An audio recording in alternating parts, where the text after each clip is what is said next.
नमस्कार मंडळी.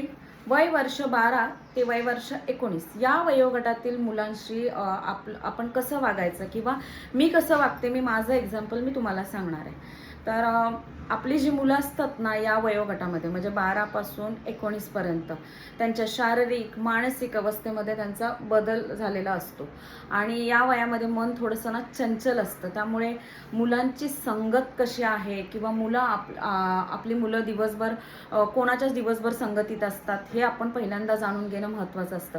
तर मला असं वाटतं ना की काय करायचं, एक टायमिंग फिक्स ठेवायचं आहे. म्हणजे आता मी काय करते, तो संध्याकाळचा टायमिंग असा फिक्स ठेवलेला आहे. त्या टायमिंगला आपल्या मुलीच्या जवळ जाऊन बसायचं आणि त्यांना ना असं गोडीत विचारायचं, म्हणजे कुठलंही भाषण न देता. नाही तर काही मुलांना हल्ली सवय असते, आपण काही सांगायला गेलो ना की ते लेक्चर देतेस किंवा तू भाषण देतेस असं म्हणून आपल्याला गप्प करतात.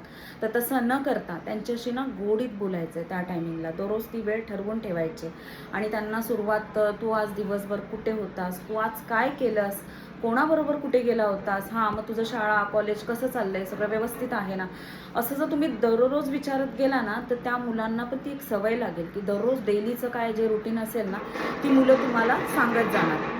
तसंच माझ्या बाबतीत झालं. म्हणजे मी माझ्या मुलाला असंच दररोज विचारत गेली. म्हणजे हे आत्ताच नाही, मी हे जवळ 4-5 वर्षापासून करते. तर हे असं सगळं विचारायचं. तर मला आत्ता असं जाणवतं ना की माझा मुलगा मला स्वतःहून दिवसभर काय काय केलं ना ते डिटेल सांगतो.